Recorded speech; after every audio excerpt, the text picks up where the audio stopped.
നമസ്കാരം. Goodness T വിയുടെ tax talk രണ്ടാം ഭാഗത്തിലേക്ക് എല്ലാവർക്കും സ്വാഗതം.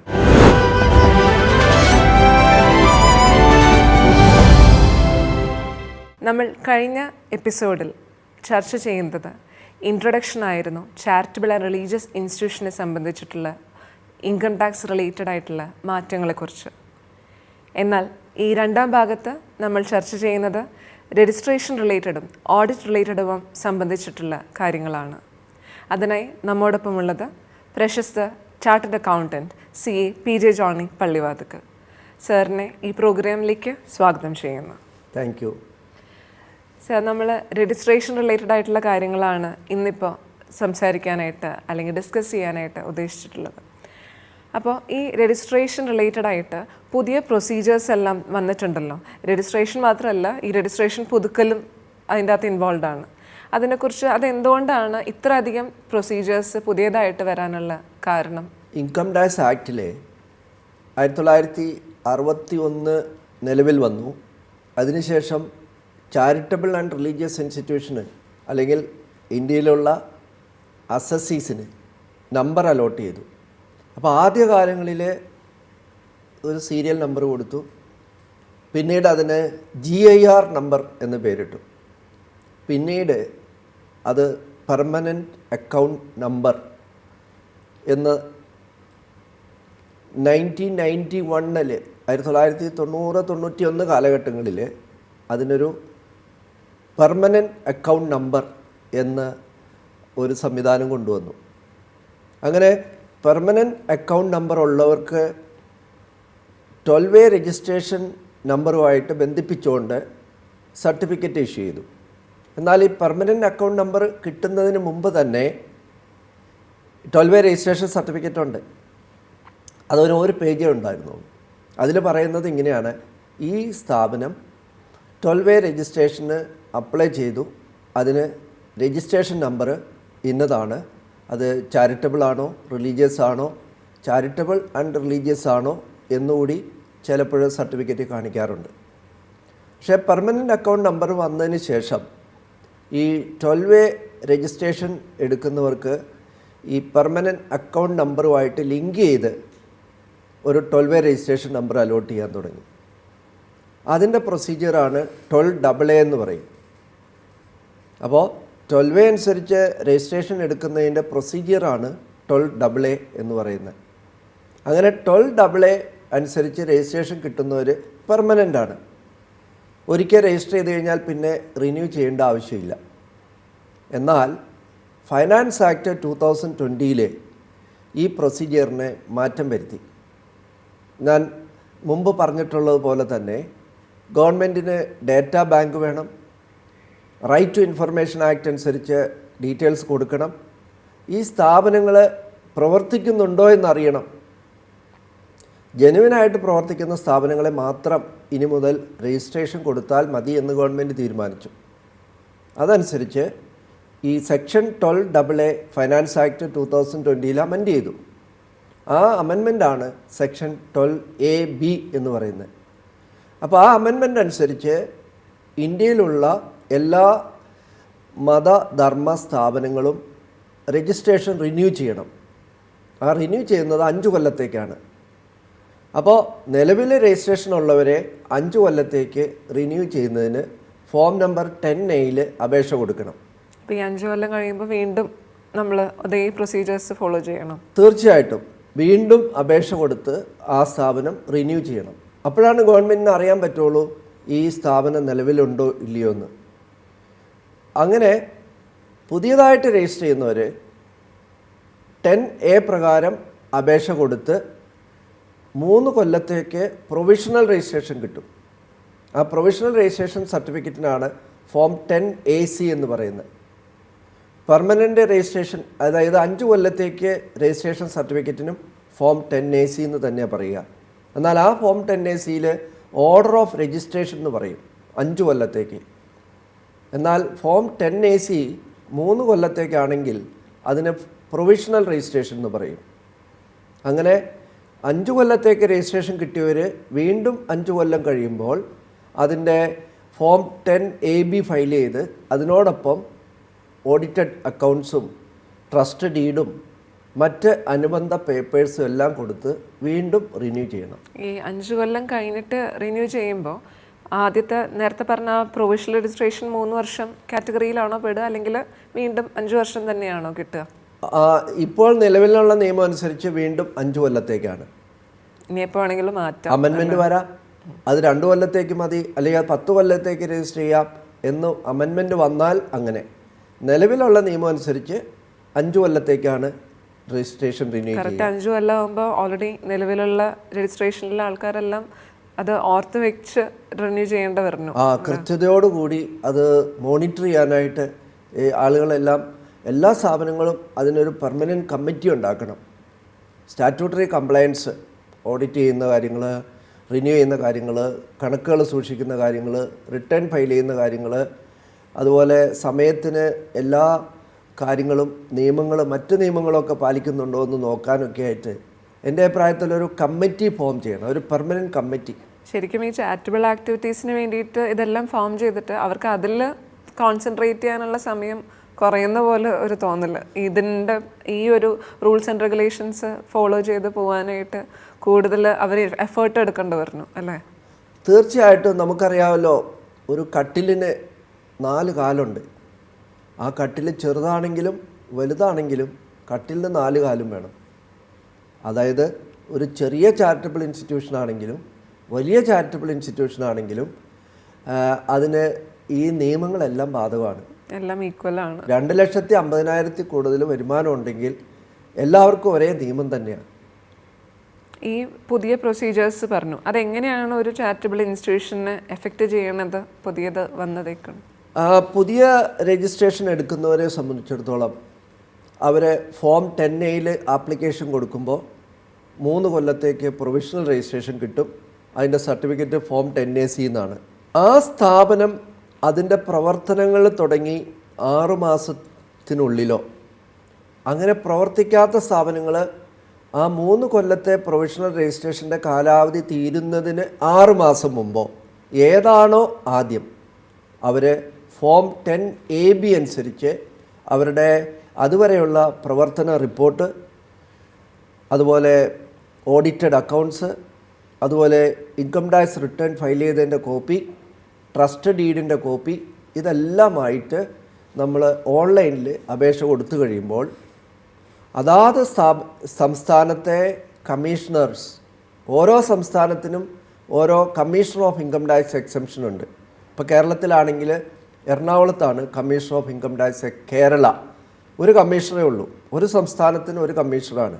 ഇപ്പോൾ തമിഴ്നാട്ടിലാണെങ്കിൽ ചെന്നൈയിലാണ് കമ്മീഷണർ, ആന്ധ്രയിലാണെങ്കിൽ ഹൈദരാബാദിലാണ് കമ്മീഷണർ. അങ്ങനെ ഓരോ സംസ്ഥാനങ്ങൾക്കും ഓരോ കമ്മീഷണേഴ്സാണ്. അപ്പോൾ ഈ കമ്മീഷണേഴ്സിനെ നമ്മൾ അപേക്ഷ കൊടുത്തു കഴിയുമ്പോൾ അവർ നോട്ടീസ് അയക്കും. ആ നോട്ടീസ് അനുസരിച്ച് അവരാവശ്യപ്പെടുന്ന കംപ്ലീറ്റ് കാര്യങ്ങൾ കൊടുത്ത് അവർ സാറ്റിസ്ഫൈഡ് ആണെങ്കിൽ മാത്രമേ നമുക്ക് 5 കൊല്ലത്തേക്ക് രജിസ്ട്രേഷൻ കിട്ടുകയുള്ളൂ. അപ്പോൾ അവർ സാറ്റിസ്ഫൈഡ് ആവുന്ന കാര്യം പറയുമ്പോൾ ഈ രജിസ്ട്രേഷന് വേണ്ടി എന്തെങ്കിലും കണ്ടീഷൻസ് ഉണ്ടോ? 1961 ഇൻകം ടാക്സ് ആക്ട് നിലവിൽ വന്നെങ്കിലും അതിന് രജിസ്ട്രേഷൻ പ്രൊസീജിയർ എല്ലാം സ്റ്റാർട്ട് ചെയ്ത് 12A രജിസ്ട്രേഷനൊക്കെ കിട്ടി. ഓരോ നിയമങ്ങളനുസരിച്ച് രജിസ്റ്റർ ചെയ്തു. സൊസൈറ്റീസ് ആക്റ്റോ, ട്രസ്റ്റ് ആക്റ്റോ, കമ്പനീസ് ആക്റ്റോ, ചാരിറ്റി കമ്മീഷണർ എടുത്തോ രജിസ്ട്രേഷൻ എല്ലാം എടുത്തു. ആ സമയത്ത് ഒരു ട്രസ്റ്റ് ഡീഡ് ഉണ്ടാക്കിയിട്ടുണ്ടാവും, അല്ലെങ്കിൽ ഒരു ബൈലോ ഉണ്ടാവും, അല്ലെങ്കിൽ റൂൾസ് ആൻഡ് റെഗുലേഷൻ ഉണ്ടാവും. പക്ഷേ ആ റൂൾസ് ആൻഡ് റെഗുലേഷനിൽ നിന്ന് വ്യത്യസ്തമായിട്ട് ഇൻകം ടാക്സ് ആക്റ്റിൽ ഒരുപാട് മാറ്റങ്ങൾ വന്നു. നമ്മൾ ഈ ട്രസ്റ്റ് ഡീഡിലും സൊസൈറ്റിയുടെ മെമ്മറാണ്ടത്തിലുമൊക്കെ അവരുടെ റിലേറ്റഡ് ആയിട്ടുള്ള കാര്യങ്ങൾ സ്പെസിഫൈ ചെയ്യാതെ കൂടാതെ വേറെ ക്ലോസുകൾ നമ്മൾ ഇൻകം ടാക്സ് റിലേറ്റഡ് ആയിട്ട് ആഡ് ചെയ്യണം എന്നാണോ? തീർച്ചയായിട്ടും. അതായത് ഇൻകം ടാക്സ് ആക്റ്റിൽ സെക്ഷൻ 12AB പ്രൊസീജിയർ അനുസരിച്ച് 12A രജിസ്ട്രേഷനോ 1023 രജിസ്ട്രേഷനോ കിട്ടണമെങ്കിൽ അവരുടെ ബൈലോ, അവരുടെ ട്രസ്റ്റ് ഡീഡ് അല്ലെങ്കിൽ ആ മെമ്മറാണ്ടം, അതിനകത്ത് താഴെ പറയുന്ന മാൻഡേറ്ററി ക്ലോസസ് വേണം. ഉദാഹരണത്തിന് ഏരിയ ഓഫ് ഓപ്പറേഷൻ, ഈ സ്ഥാപനം ഇന്ത്യയിൽ മാത്രമേ പ്രവർത്തിക്കൂ എന്ന് ആ ഡീഡിനകത്തുണ്ടായിരിക്കണം. അതുപോലെ തന്നെ ഇത് ഡിസൊല്യൂഷൻ, ഈ സ്ഥാപനം ഏതെങ്കിലും കാരണവശാൽ നിന്നു പോയാൽ അതിൻ്റെ ആസ്തികൾ അല്ലെങ്കിൽ അതിൻ്റെ അസറ്റ്സ് ഒന്നുകിൽ സമാന സ്വഭാവമുള്ള മറ്റൊരു സ്ഥാപനത്തിലെ 12A രജിസ്ട്രേഷനോ ATG രജിസ്ട്രേഷനോ അല്ലെങ്കിൽ 1023C രജിസ്ട്രേഷൻ ഇങ്ങനെയുള്ള രജിസ്ട്രേഷൻ എടുത്തിട്ടുള്ള സമാന സ്വഭാവമുള്ള സൊസൈറ്റിയിലേക്കോ ട്രസ്റ്റിലേക്കോ കമ്പനിയിലോട്ടോ ലേക്കുള്ളൂ എന്ന്, അതും അല്ലെങ്കിൽ ഗവൺമെൻറ്റിലേക്ക്. ഈ ഒരു ക്ലോസിനാണ് ഡിസൊല്യൂഷൻ ക്ലോസ് എന്ന് പറയുന്നത്. അതവിടെ ഉണ്ടായിരിക്കണം. ഇൻവെസ്റ്റ്മെൻറ്റ് ക്ലോസ് എന്ന് പറഞ്ഞാൽ ഇതിൻ്റെ ബാലൻസ്, ബാങ്ക് ബാലൻസ് അല്ലെങ്കിൽ ഇതിലുള്ള നീക്കിയിരിപ്പ് തുക അത് സെക്ഷൻ 11(5) അനുസരിച്ച് മാത്രമേ ഇൻവെസ്റ്റ് ചെയ്യുള്ളൂ. Section 11(5) read with section 13(1)D of the income tax act പ്രകാരം രജിസ്റ്റർ ചെയ്യുകയുള്ളൂ എന്നൊരു കണ്ടീഷൻ ആ ഡീഡിനകത്തുണ്ടായിരിക്കണം. അതുപോലെ തന്നെ ഓഡിറ്റ് ക്ലോസ്, ഇതിൻ്റെ അതാത് കാലത്തുള്ള കണക്കുകൾ മാർച്ച് 31 ക്ലോസ് ചെയ്തിട്ട് ബുക്സ് ഓഫ് അക്കൗണ്ട്സ് ഒരു ചാർട്ടേഡ് അക്കൗണ്ടൻറ്റിനെ കൊണ്ട് ഓഡിറ്റ് ചെയ്തിരിക്കണം എന്ന് എടുത്തു പറയണം. ഓഡിറ്റ് ചെയ്യുന്നു എന്ന് പറഞ്ഞാൽ പോരാ, അതൊരു ചാർട്ടേഡ് അക്കൗണ്ടൻറ്റിനെ കൊണ്ട് അല്ലെങ്കിൽ ചാർട്ടേഡ് അക്കൗണ്ടൻസ് ഫേമിനെ കൊണ്ട് ഓഡിറ്റ് ചെയ്യിക്കുന്നതാണ് എന്ന് ആ ഡീഡിനകത്ത് പറഞ്ഞിരിക്കണം. അതുപോലെ തന്നെ ഈ ട്രസ്റ്റ് ഡീഡിൽ എന്തെങ്കിലും അമെൻമെൻറ്റ്സ് ഉണ്ടെങ്കിൽ അത് കമ്മീഷണർ ഓഫ് ഇൻകം ടാക്സിൻ്റെ മുൻകൂട്ടി അനുവാദം വാങ്ങിച്ചതിന് ശേഷമേ അമെൻമെൻറ്റ് വരുത്തൂ എന്ന് ആ ക്ലോസ് ഉണ്ടായിരിക്കണം. അതുപോലെ തന്നെ ഇറിവോക്കബിൾ ക്ലോസ് ഉണ്ടായിരിക്കണം. അതല്ലെങ്കിൽ സൊസൈറ്റി ആണെങ്കിൽ അത് സാധിക്കില്ല, ട്രസ്റ്റ് ആണെങ്കിൽ അത് ഇറിവോക്കബിൾ ആണ് എന്ന് പറഞ്ഞിരിക്കണം. ഇടയ്ക്കൊരു കാര്യം ചോദിച്ചോട്ടെ, ഈ പറഞ്ഞ ക്ലോസുകളൊക്കെ ഇൻകം ടാക്സ് ആക്റ്റിൽ രേഖപ്പെടുത്തിയിരിക്കുന്നതാണോ അല്ലെങ്കിൽ വേറെ ഏതെങ്കിലും അതിന് സെപ്പറേറ്റ് ആയിട്ട് കണ്ടീഷൻസ് ക്ലോസസ്? ഇത് ഇൻകം ടാക്സ് ആക്റ്റിലും പ്രൊസീജിയറിലും വന്നിരിക്കുന്ന കാര്യങ്ങളാണ്. ഒരു ആക്ട് എന്ന് പറയുന്നത് പോളിസി ഡിസിഷനാണ് പാർലമെൻറ്റിൻ്റെ. Income tax act central act ആണല്ലോ. പാർലമെൻറ്റിൻ്റെ പോളിസി ഡിസിഷൻസാണ് ആക്റ്റായിട്ട് വരുന്നത്. അത് പാർലമെൻറ്റിൽ പാസ്സാക്കി അത് പ്രസിഡൻ്റ് ഓഫ് ഇന്ത്യയുടെ കൺസെൻറ്റ് വാങ്ങിച്ച് ഗസറ്റിൽ നോട്ടിഫൈ ചെയ്ത് വരുമ്പോഴാണ് ആക്ട് വരുന്നത്. ഈ ആക്ട് നടപ്പിലാക്കുന്നതിന് റൂൾസ് വേണം, അതിൻ്റെ ചട്ടങ്ങൾ വേണം. അപ്പോൾ ആ റൂൾസിലാണ് പല പ്രൊസീജിയേഴ്സ് പറയുന്നത്. അപ്പോൾ ആക്ട് എന്ന് പറയുന്നത് ആ നിയമം നടപ്പിലാക്കാനുള്ള പോളിസി ഡിസിഷൻസാണ്. എന്നാൽ റൂൾസ് എന്ന് പറയുന്നത് അതിൻ്റെ പ്രൊസീജിയറാണ്. ആ പ്രൊസീജിയറിൻ്റെ ഭാഗമായിട്ടാണ് ഈ ഫോംസൊക്കെ വരുന്നത്. ഞാൻ നേരത്തെ പറഞ്ഞ പോലെ form 10A, form 10AC, form 10AB ഇങ്ങനെയുള്ള ഫോംസൊക്കെ വരുന്നത്. അപ്പോൾ ആ റൂൾസിലാണ് ഈ കാര്യങ്ങളെല്ലാം നിർദ്ദേശിക്കുന്നത്. അപ്പോൾ ആ റൂൾ അനുസരിച്ച് ഈ ക്ലോസസൊക്കെ അതിനകത്ത് വേണം. അതുപോലെ ഞാൻ ഈ ക്ലോസുകൾ പറഞ്ഞു കഴിഞ്ഞിട്ട് അതുകൊണ്ടുണ്ടാകുന്ന ബുദ്ധിമുട്ടുകളെക്കുറിച്ച് പറയാം. അതായത് ഇപ്പോൾ അമെൻമെൻറ്റ് ഞാൻ പറഞ്ഞു, ഇറിവോക്കബിൾ പറഞ്ഞു, ബെനഫിഷ്യറി ക്ലോസ് നമ്മൾ നേരത്തെ കണ്ടു കാണും. ഒരു പ്രൈവറ്റ് ട്രസ്റ്റും പബ്ലിക് ട്രസ്റ്റും തമ്മിലുള്ള വ്യത്യാസം, ആരാണ് ബെനിഫിഷ്യറി ആരാണെന്ന്. അപ്പോൾ അവിടെ ബെനിഫിഷ്യറി ക്ലോസിൽ മാൻഡേറ്ററി ആയിട്ട് നിർബന്ധമായിട്ട് പറഞ്ഞിരിക്കണം, irrespective of caste, creed, religion അല്ലെങ്കിൽ സെക്സ് ഓർ ജെൻഡർ എന്ന് പറഞ്ഞിട്ടുണ്ടെങ്കിൽ മാത്രമേ രജിസ്ട്രേഷൻ കിട്ടുകയുള്ളൂ. അതുപോലെ തന്നെ ഇതിൻ്റെ ബെനിഫിറ്റ് അതിനകത്തുള്ള യാതൊരു കാരണവശാലും ബോർഡ് ഓഫ് ട്രസ്റ്റീസിനോ മെമ്പേഴ്സിനോ അതുമായിട്ട് ബന്ധപ്പെട്ട ആളുകൾക്കോ പോകില്ലെന്നും ഇത് അല്ലാത്തവർക്ക് മാത്രമേ ഈ ബെനിഫിറ്റ് കിട്ടുകയുള്ളൂ, ഇവരുടെ റിലേറ്റീവ്സിന് പോലും പോകാൻ പാടില്ല. അപ്പോൾ ബെനിഫിഷ്യറി ക്ലോസ് വേണം. പിന്നെ മറ്റ് ഇൻകം ടാക്സ് ക്ലോസുകൾ, ഇതിൻ്റെ ഫണ്ട് ഞങ്ങൾ 11(5) അനുസരിച്ച് ഇൻവെസ്റ്റ് ചെയ്യുകയുള്ളൂ. അതുപോലെ തന്നെ ഇതൊരു ബിസിനസ് നടത്തുന്നില്ല എന്ന് പറയണം.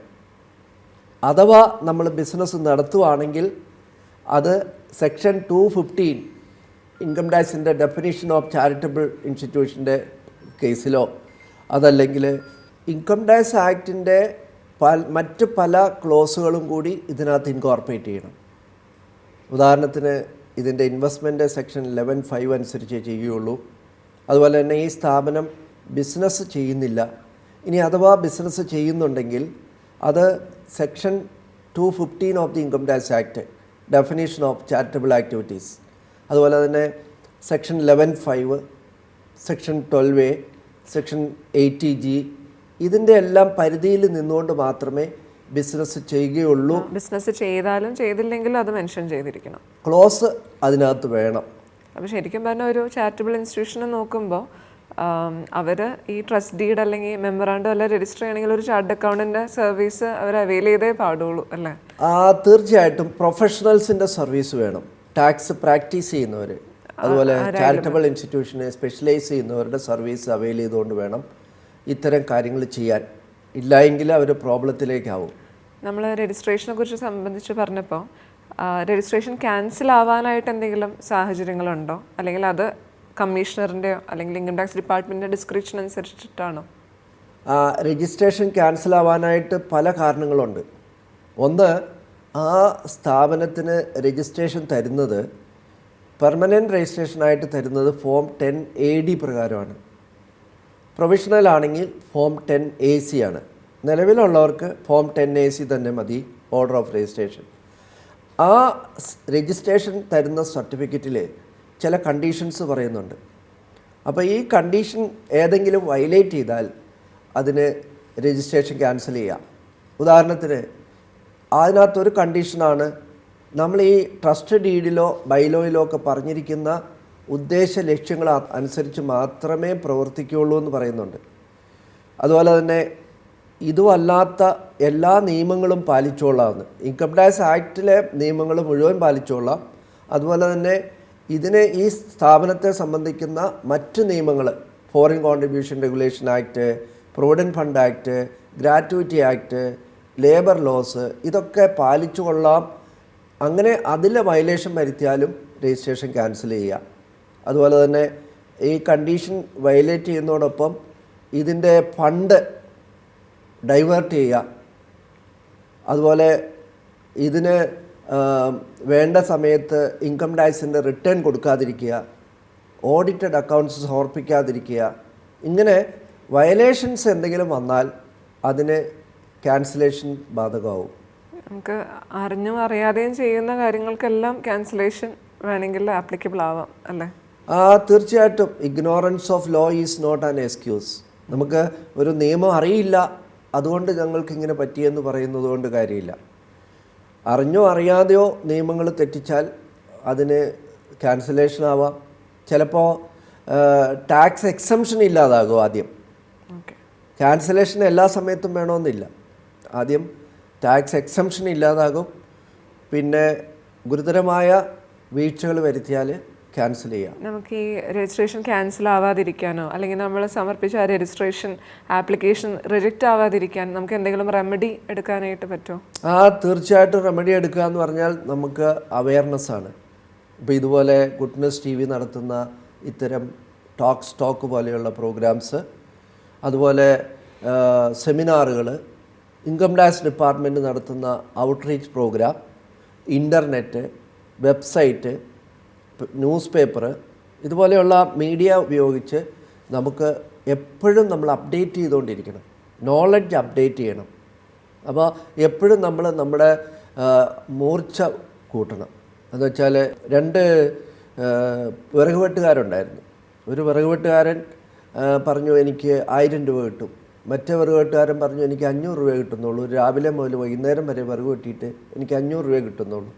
അപ്പം മറ്റേ ആൾ ചോദിച്ചു നിങ്ങൾക്ക് എങ്ങനെ 1000 രൂപ കിട്ടും?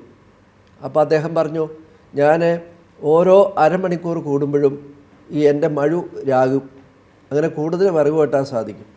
അപ്പം മഴു രാകുമ്പോൾ മൂർച്ച വയ്ക്കും, കൂടുതൽ വിറക് വെട്ടാൻ സാധിക്കും എന്ന് പറഞ്ഞ പോലെ നമ്മുടെ അറിവുകൾ എപ്പോഴും അപ്ഡേറ്റ് ചെയ്തുകൊണ്ടിരിക്കണം. ചേഞ്ചസ് എപ്പോഴും വന്നുകൊണ്ടിരിക്കും. അങ്ങനെ മൂർച്ച കൂട്ടിക്കൊണ്ടിരുന്നാൽ മാത്രമേ ചാരിറ്റബിൾ ഇൻസ്റ്റിറ്റ്യൂഷൻസ് പ്രവർത്തിക്കാൻ സാധിക്കുകയുള്ളൂ.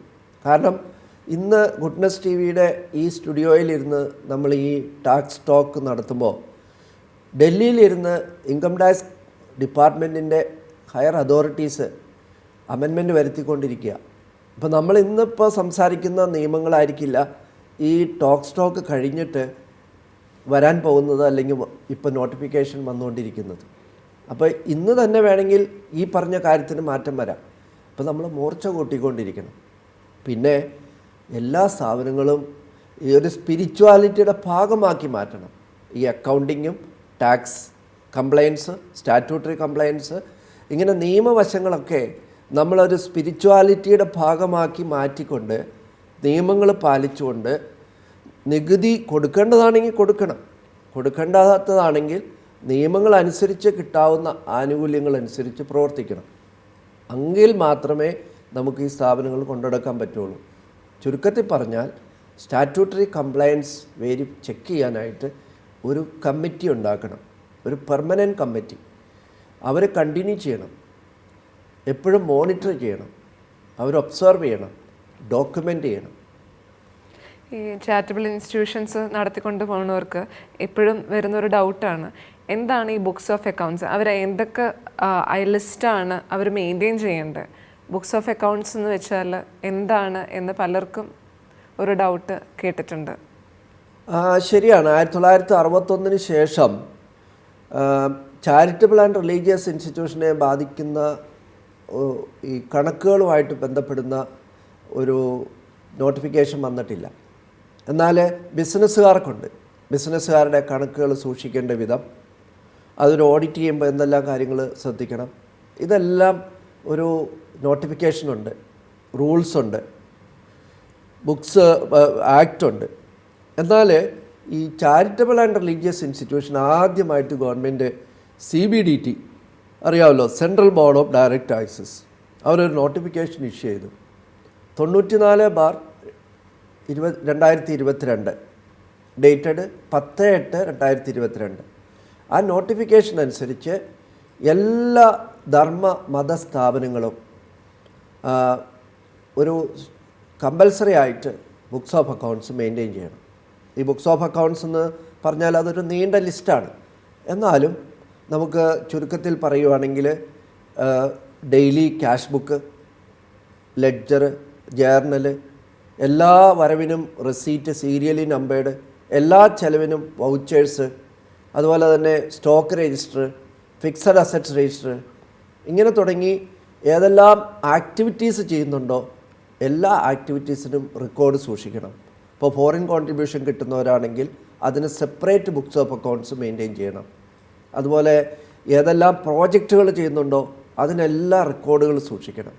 അപ്പോൾ ഇത് ഓഡിറ്റേഴ്സ് റിപ്പോർട്ട് ചെയ്യണം ഇവർ സൂക്ഷിക്കുന്നുണ്ടോ. അതുപോലെ തന്നെ ഡെയിലി ക്യാഷ് ബുക്ക് ബാലൻസ് ചെയ്യണം. ക്യാഷ് ബാലൻസും ബുക്ക് ബാലൻസും ഒത്തു നോക്കിയിട്ട് വ്യത്യാസം ഉണ്ടെങ്കിൽ അത് കണ്ടുപിടിച്ചിട്ട് മാത്രമേ മുന്നോട്ട് പോകാവുള്ളൂ. അല്ലാതെ വർഷാവസാനം കഴിഞ്ഞിട്ട് അക്കൗണ്ട് എഴുതിക്കാൻ കൊടുക്കുകയല്ല. എല്ലാ സ്ഥാപനങ്ങളും അവരുടെ ബുക്സ് ഓഫ് അക്കൗണ്ട്സ് അതാത് സ്ഥാപനങ്ങളിൽ തന്നെ സൂക്ഷിക്കണം. ഇതെല്ലാം പറഞ്ഞിട്ടാണ് രജിസ്ട്രേഷൻ തരുന്നത്. ഇത് ഇടയ്ക്ക് ഇൻകം ടാക്സ് ഡിപ്പാർട്ട്മെൻറ്റുകാരുടെ സൈഡിൽ നിന്ന് ചെക്കിംഗ് ഉണ്ടോ? അല്ലെങ്കിൽ രജിസ്ട്രേഷൻ റിന്യൂവൽ സമയത്ത് അവർക്ക് വേണമെങ്കിൽ വന്ന് ചെക്ക് ചെയ്യാം. FCRA റിന്യൂവൽ സമയത്ത് ചെക്ക് ചെയ്യാം. എന്തെങ്കിലും നോട്ടീസൊക്കെ ഇഷ്യൂ ചെയ്യുമ്പോൾ അത് റിലേറ്റഡ് ആയിട്ടുള്ള ഇയറിലെ എല്ലാ ഡോക്യുമെൻറ്റ്സും ചോദിക്കാം അല്ലേ? അസസ്മെൻ്റ് സമയത്ത് ചോദിക്കാം. അസസ്മെൻറ്റിന് മാഡം പറഞ്ഞ പോലെ നോട്ടീസസ് ഇഷ്യൂ ചെയ്യും. ആ നോട്ടീസിനനുസരിച്ച് നമുക്ക് ബുക്സ് ഓഫ് അക്കൗണ്ട്സ് പ്രൊഡ്യൂസ് ചെയ്യണം. ഈ ബുക്സ് ഓഫ് അക്കൗണ്ട്സ് പ്രൊഡ്യൂസ് ചെയ്യുക എന്ന് പറഞ്ഞാൽ ഫേസ്ലെസ് അസസ്മെൻ്റാണ്. നമ്മളെങ്ങനെ ബുക്ക് കൊണ്ടേ കൊടുക്കും, ആർക്ക് കൊടുക്കും? ഫേസ്ലെസ് ആണ്. നമ്മുടെ അസസ് ചെയ്യുന്ന ആളെ നമുക്ക് കാണാൻ പറ്റുന്നില്ല, അറിയാൻ പറ്റുന്നില്ല. അപ്പോൾ അവിടെയാണ് ഈ ഓൺലൈൻ സംവിധാനം. അപ്പോൾ നമ്മൾ ഒരു accounting system computerised software accounting സിസ്റ്റത്തിലാണെങ്കിൽ നമുക്ക് ഇമെയിലായിട്ട് നമ്മുടെ ബുക്സ് ഓഫ് അക്കൗണ്ട്സ് അയച്ചു കൊടുക്കാൻ സാധിക്കും. അതുപോലെ തന്നെ വൗച്ചേഴ്സ് സ്കാൻ ചെയ്ത് നമുക്ക് അയച്ചു കൊടുക്കാൻ സാധിക്കും. നമ്മൾ മാനുവലി മെയിൻറ്റെയിൻ ചെയ്യുന്നതിനേക്കാളും നല്ലത് അക്കൗണ്ടിങ് ഒരു സോഫ്റ്റ്വെയർ റിലേറ്റഡ് ആയിട്ട് പോകുന്നതാണ് അല്ലേ? തീർച്ചയായിട്ടും. കാരണം മാനുവലി നമ്മൾ ഒരു മാസം കൊണ്ട് ചെയ്യുന്ന വർക്ക് ഒരു ദിവസം കൊണ്ട് തീരും കമ്പ്യൂട്ടറൈസ്ഡ് ആണെങ്കിൽ. അപ്പോൾ സോഫ്റ്റ്വെയറിലാണെങ്കിൽ നമുക്ക് ഒരു എൻട്രി ഇട്ടാൽ ഉടനെ ക്യാഷ് ബാലൻസ് വരും, അത് ഉടനെ ലെഡ്ജറിൽ വരും. ലെഡ്ജർ വന്ന് ക്യാഷ് ബുക്കും വന്ന് ജേർണലും വന്നു കഴിഞ്ഞാൽ ഓട്ടോമാറ്റിക്കായിട്ട് ട്രയൽ ബാലൻസ് എന്ന് പറയും, ട്രയൽ ബാലൻസ് വരും. ട്രയൽ ബാലൻസിൽ നിന്ന് നമുക്ക് ഓട്ടോമാറ്റിക്കായിട്ട് receipts and payments account generate ആവും, income and expenditure account generate ആവും, ബാലൻസ് ഷീറ്റ് ജനറേറ്റ് ആവും.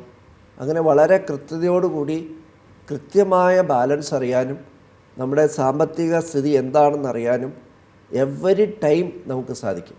എവരി ഡേ മാത്രമല്ല, every entry there is A balance sheet, trial balance, receipts and payments account. അപ്പോൾ അത് സുതാര്യമാകും. ഇപ്പോൾ ഒരു ഉദാഹരണത്തിന് വിദേശ രാജ്യങ്ങളിലൊക്കെ ആണെങ്കിൽ ഈ ഡേറ്റ ഗവൺമെൻറ്റിന് ആക്സസ് ചെയ്യാം. ഒരു ചാരിറ്റബിൾ ആൻഡ് റിലീജിയസ് ഇൻസ്റ്റിറ്റ്യൂഷൻ വിദേശ രാജ്യങ്ങളിൽ പല സ്ഥലത്തും പ്രവർത്തിക്കുമ്പോൾ ഗവൺമെൻറ്റിന് ഈ നമ്മുടെ ഡേറ്റ ആക്സസ് ചെയ്യാൻ പറ്റും. ഇപ്പോൾ നമ്മുടെ യൂസർ ഐ ഡിയും പാസ്വേഡും ഉണ്ടെങ്കിൽ കമ്പ്യൂട്ടറൈസ്ഡ് സോഫ്റ്റ്വെയർ മറ്റൊരാൾക്ക് ആക്സസ് ചെയ്യാം. അപ്പം അതുകൊണ്ടാണ് ഗവൺമെൻറ് പലപ്പോഴും നമ്മുടെ യൂസർ ഐ ഡിയും പാസ്വേഡും ചോദിക്കാറുണ്ട് നമ്മുടെ സോഫ്റ്റ്വെയറിൻ്റെ. ഇപ്പോൾ GST ഡിപ്പാർട്ട്മെൻ്റ് ആണെങ്കിലും ഇൻകം ടാക്സ് ഡിപ്പാർട്ട്മെൻ്റ് ആണെങ്കിലും അത് യൂസർ ഐ ഡിയും പാസ്വേഡും എൻ്റർ ചെയ്താൽ മാത്രമേ ഡേറ്റ ആക്സസ് ചെയ്യാൻ പറ്റുള്ളൂ. ഇപ്പം എല്ലാം വെബ് ബേസ്ഡും അതുപോലെ പേപ്പർലെസ് ആയിട്ടാണല്ലോ ഇപ്പം എല്ലാ കാര്യങ്ങളും പോകുന്നത്. തീർച്ചയായിട്ടും ഗവൺമെൻറ്റിലേക്ക് റിട്ടേൺ സബ്മിറ്റ് ചെയ്യുമ്പോഴും ഈ ഡേറ്റ സെറ്റ് പൊക്കോളും. അപ്പോൾ അത്രയും സംവിധാനം ഇന്ത്യയിലായിട്ടില്ലെങ്കിൽ പോലും കമ്പ്യൂട്ടറൈസ്ഡ് അക്കൗണ്ടിങ്ങിൽ നമുക്ക് ഏത് സമയത്ത് ഡീറ്റെയിൽസ് ചോദിച്ചാലും കൊടുക്കാൻ സജ്ജമായിരിക്കും. അപ്പോൾ ഏത് സമയത്തും ഡീറ്റെയിൽസ് ചോദിച്ചാലെന്ന് പറയുമ്പോൾ എത്ര വർഷം ബാക്കിലേക്ക് ഒരു ഇൻകം ടാക്സ് ഡിപ്പാർട്ട്മെൻറ്റിന് ഈ ബുക്സ് ഓഫ് അക്കൗണ്ട്സ് ആവശ്യപ്പെടാം? അത് വളരെ പ്രധാനപ്പെട്ട ഒരു ചോദ്യമാണ്. പണ്ട് 4 വർഷം പറഞ്ഞു, പ്രത്യേക സാഹചര്യങ്ങളിൽ 6 വർഷം ആകായിരുന്നു. ഇപ്പോൾ ഈ 6 വർഷം എന്നുള്ളത് 10 വർഷമായി. ഇപ്പോൾ ചുരുക്കത്തിൽ ചാരിറ്റബിൾ ആൻഡ് റിലീജിയസ് ഇൻസ്റ്റിറ്റ്യൂഷൻസ് കഴിഞ്ഞ 10 കൊല്ലത്തെ കണക്കുകൾ സൂക്ഷിക്കണം. എന്നാൽ അപ്പീലുകളോ കോടതി കേസുകളോ ഉണ്ടെങ്കിൽ ആ കേസുകൾ തീരുന്നവരെയും സൂക്ഷിക്കണം. നമുക്കിനി ഓഡിറ്റും ഓഡിറ്റ് റിപ്പോർട്ടിനെ കുറിച്ചൊന്ന് സംസാരിക്കാം. അതിൽ ലേറ്റസ്റ്റ് ആയിട്ട് എന്തെങ്കിലും അമെൻമെൻറ്റ് വന്നിട്ടുണ്ടോ? പണ്ടൊക്കെ 10B റിപ്പോർട്ടിൽ നിന്നൊക്കെ കണ്ടിട്ടുണ്ട്.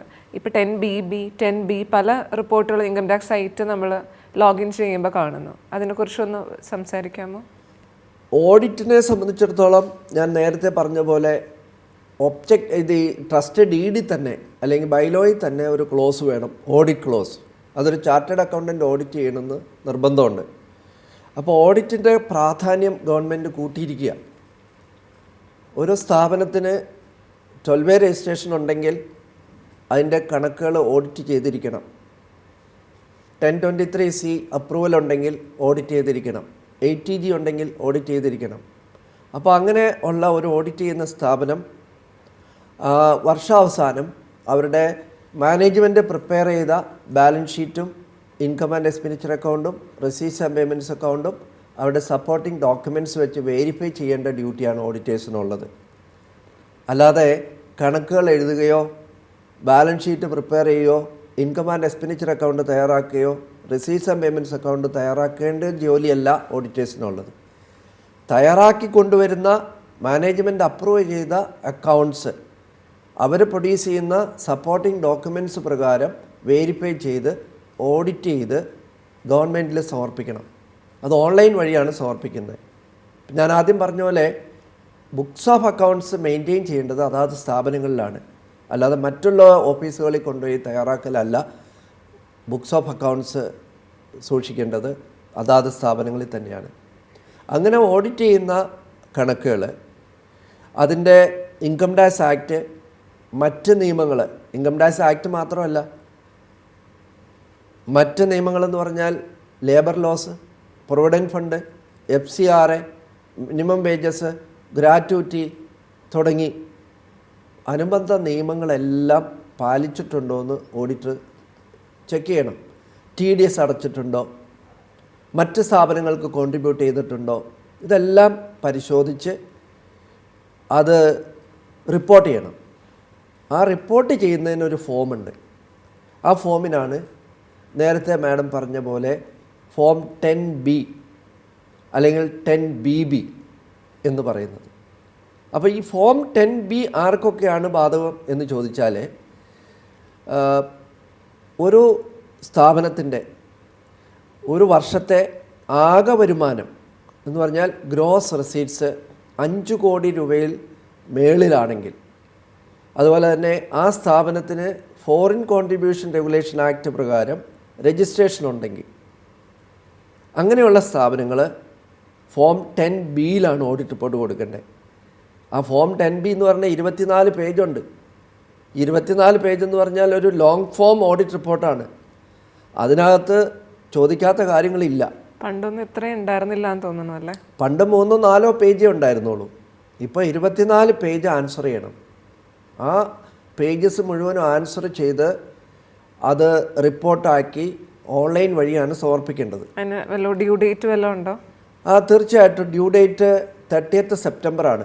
എല്ലാ വർഷവും 30th സെപ്റ്റംബറാണ്. അത് ഗവൺമെൻറ് മാറ്റിക്കൊണ്ടിരിക്കും. അപ്പോൾ 30th സെപ്റ്റംബറിന് മുമ്പ് ഓഡിറ്റ് റിപ്പോർട്ട് സമർപ്പിക്കണം. ഫോം 10B ആപ്ലിക്കബിൾ ആയിട്ടുള്ളവർ. എന്നാൽ ഫോം 10BB ആപ്ലിക്കബിൾ ആയിട്ടുള്ളവർ ആരൊക്കെയാണെന്ന് നോക്കാം. അതായത് ഒരു സ്ഥാപനത്തിൻ്റെ ആകെ വരുമാനം ഗ്രോസ് റെസീറ്റ്സ് എന്ന് പറയും 5 കോടി രൂപയ്ക്ക് താഴെ ആയിരിക്കുകയോ അവർക്ക് FCRA ഇല്ലാത്തവർ, അങ്ങനെയുള്ളവർ ഫോം 10BBയിലാണ്. അതിന് പേജസ് കുറവാണ്. അങ്ങനെയുള്ളവർ ഓഡിറ്റ് റിപ്പോർട്ട് സമർപ്പിക്കേണ്ടത് ഫോം 10BBയിലാണ്. ഇപ്പോൾ ഇവിടെ ഒരു കാര്യം കൂടെ പറഞ്ഞുകൊള്ളട്ടെ. ഈ ഓഡിറ്റ് റിപ്പോർട്ട് തയ്യാറാക്കുന്നതിന് മുമ്പ് തന്നെ ഇൻകം ടാക്സിൻ്റെ റിട്ടേൺ തയ്യാറാക്കണം. ഇൻകം ടാക്സിൻ്റെ റിട്ടേൺ ഇവർക്ക് ബാധകമായിട്ടുള്ളത് ITR 7 എന്ന് പറയും. Form number ITR 7. ഈ ITR 7ലാണ് ഈ കമ്പ്യൂട്ടേഷൻ ഓഫ് ഇൻകം വരിക. ഈ കമ്പ്യൂട്ടേഷൻ ഓഫ് ഇൻകവും ഓഡിറ്റ് റിപ്പോർട്ടിൻ്റെ റിപ്പോർട്ടഡ് മാറ്റേഴ്സും റിലേറ്റഡ് ആണ്. ഇത് തമ്മിൽ മാച്ച് ചെയ്യണം. ഇത് മാച്ച് ആയില്ലെങ്കിൽ റിട്ടേൺ സബ്മിറ്റ് ആവില്ല, എറർ വരും. എറർ വന്നാൽ അതിന് നോട്ടീസും വരും. അപ്പോൾ ആദ്യം തന്നെ ഇൻകം ടാക്സ് റിട്ടേൺ തയ്യാറാക്കണം.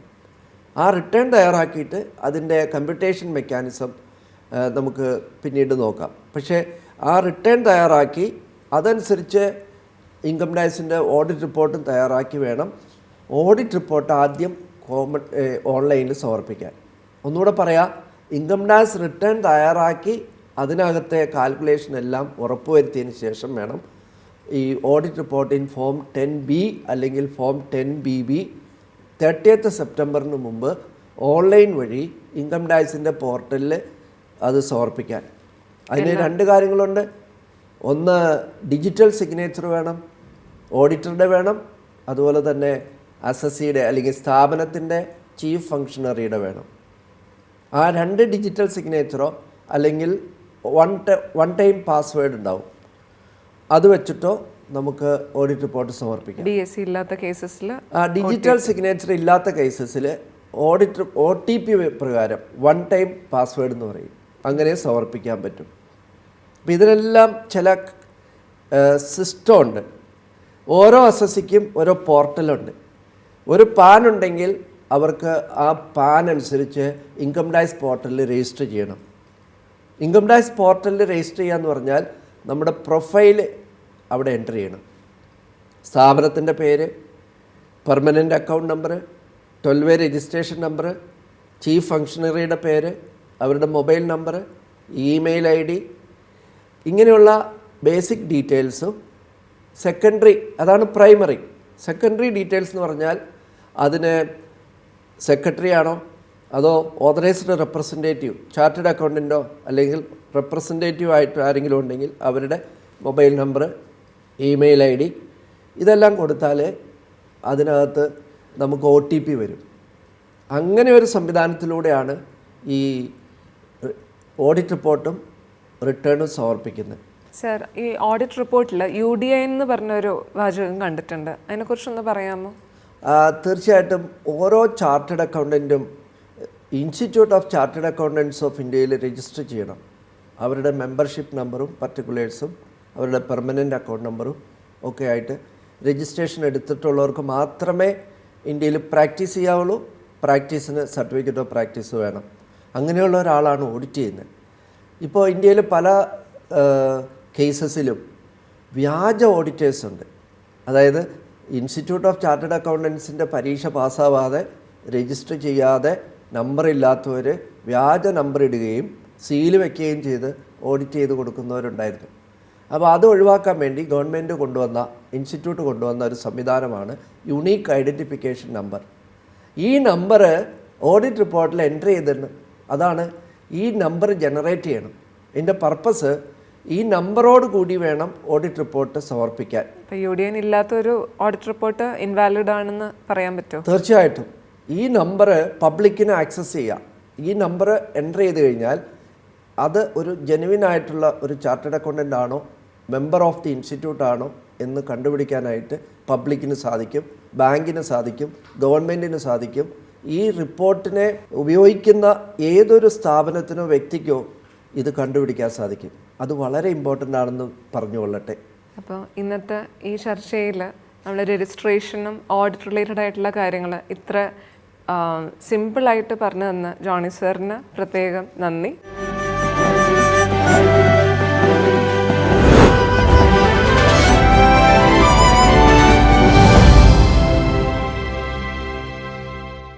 ചാരിറ്റബിൾ ആൻഡ് റിലീജിയസ് ഇൻസ്റ്റിറ്റ്യൂഷൻസിനെ സംബന്ധിച്ച് ഈ registration as well as audit report related ആയിട്ടുള്ള സംശയങ്ങൾ ഇതുമൂലം ദൂരീകരിക്കപ്പെട്ടു എന്ന് ഞാൻ വിചാരിക്കുന്നു.